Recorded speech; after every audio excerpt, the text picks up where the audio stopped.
One of our bigger race days in the Eastern Cape on Friday, and great to be catching up with Alan GREEFF ahead of the fact regarding the Halo Stables runners, as there are going to be horses of interest. Fantasy Girl starts the yard off in race 1, which is a maiden work riders race, and here Paula Jacobs will be doing duty. Now Alan, we know she's been disappointing, apparently a much better workhorse than a track horse, but you couldn't ask for a better field.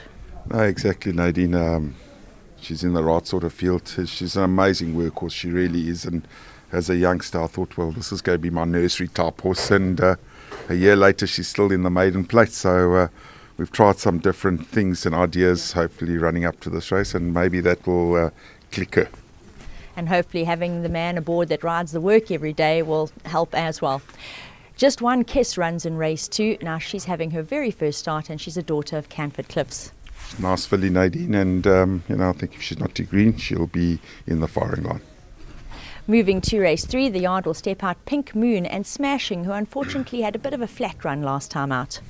Yeah, Pink Moon has lost her way since winning, and Smashing, she's been pretty consistent, although last run just didn't kick into gear, but I think it's the right sort of field once again, and I think she's taken on the boys before, she's beaten them, and I think she'll bounce back to best. We move to race 4, where the yard will be represented by the 3 runners. Haphazard first up, and first of all just want to say welcome back to the Eastern Cape to Andrew Fortune. He's ridden with success for the yard before, and I'm sure he'll be very excited to be back here on Friday. Now Haphazard, definitely think that we can draw a line through her last. She's capable of better, and that she can be a contender here. She'll be joined by Courageous. Now Courageous found her form in her penultimate start, built on that last time out, and ran a really fast finishing second on that occasion, and Sweet Nothings showed encouraging improvement in her last. Yeah, 3 runners, 3 chances. Haphazard, I think maybe a tad too far for her last time, and I think she'd be running. Courageous found her form last week, we're backing her up, and if she can repeat that run, definitely there. And Sweet Nothing, she's definitely been fully knocking around, and I think she's definitely got a chance to be in the money once again. Now in race 5, the yard step out some runners that really are decent, and it's hard to draw a line through them all.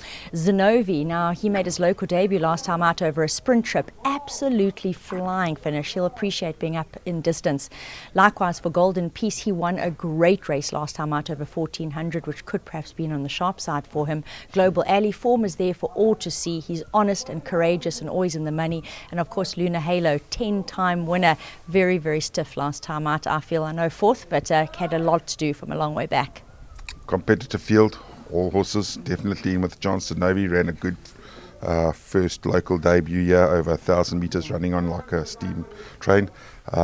Golden Peace ran a cracking race, and distance short of his best, stepping up to more or less his game, and was really competitive. Global Alley always there. Lunar Halo always there, and she had a lot to do last time. She's taken on the boys before, beaten half a length by the likes of Car's Hope, so definitely not out of contention with these horses. Moving to race 6 again, 3 runners, 3 chances. Strava is holding steady and very competitive form. Joining her will be Havana Grey, flying finishes in her most recent starts, and on paper she actually holds strata on 2 previous meetings. And of course in pick, Sharapova joining us this morning, another one in steady form.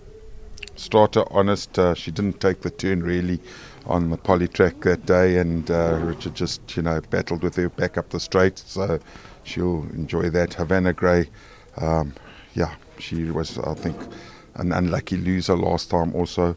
Flying 1,000 meters seems to be more her game, but back to 1,200. Sharapova, likewise honest, always there, never far off, and she's more the bridesmaid than the bride, but definitely got a chance in a field like this.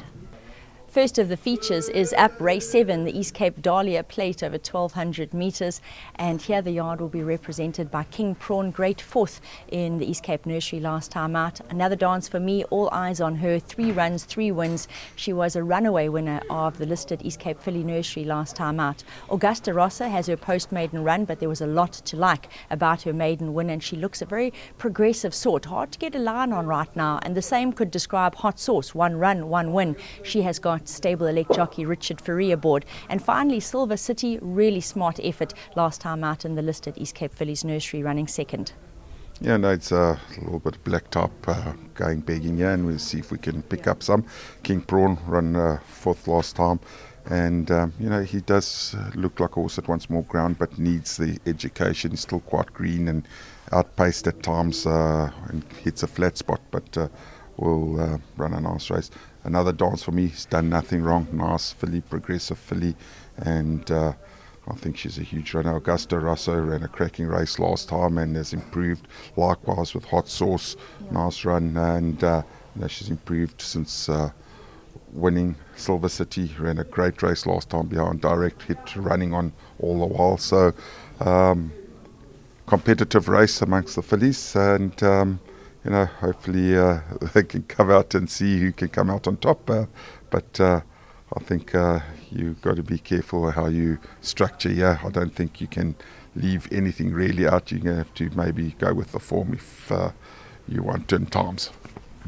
Moving on to race 8, and the question here in the World Sports East Cape Derby over 2,400 metres is, can My Best Shot finish up and win the last leg of the East Cape Sophomore Challenge? And he, of course, will be one of the runners stepping out from the GREEFF yard.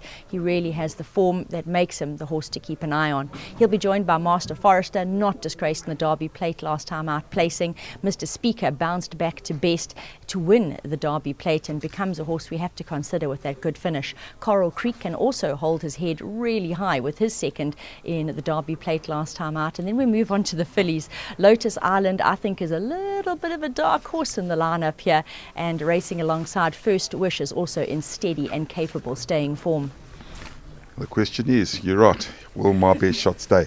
There's no reason to say he won't. He's bred on the same lines and of some good staying members of his family, so I think he's got the breeding to go the distance, and he is most probably is the class horse of the race. Master Forester ran a good race last time out, and likewise will he stay. I think he should. Mr. Speaker bounced back to form last time, won a really nice race in the hands with Charles and Clover on. Coral Creek, I definitely think he'll stay, and he wasn't far behind Mr. Speaker. Lotus Island, she will definitely stay the distance, and I don't have a problem with her, so she's the dark horse in the race if you're looking for something else. First Wish likewise should stay. Just got run off her feet at the top of the straight on the poly that day, and the 1.5 length beating would have been a little bit closer, I think, if she wasn't bustled at the top of the straight and let her, if she'd had time to find her feet. The fillies are, for me, very interesting in this race. Now we close in race 9 with the two runners, Strewn Sky, who has been refitted with blinkers, and Heart Stealer, really stiff in his last start. Yeah, Strewn Sky needed his run here first time out, and we've added the blinkers on, and the tongue tie will go on as well, and hopefully see an improvement. Heart Stealer, unlucky last time, and he was a winner everywhere but the line on that day. He was finishing like a steam train, and half a stride past the line he was ahead in front, so he was unlucky, and as long as he gets a nice clear run and gets time to build up, he'll be there again. The yard are represented by some useful sorts on a really smart race day, and we'll be watching them with great enthusiasm.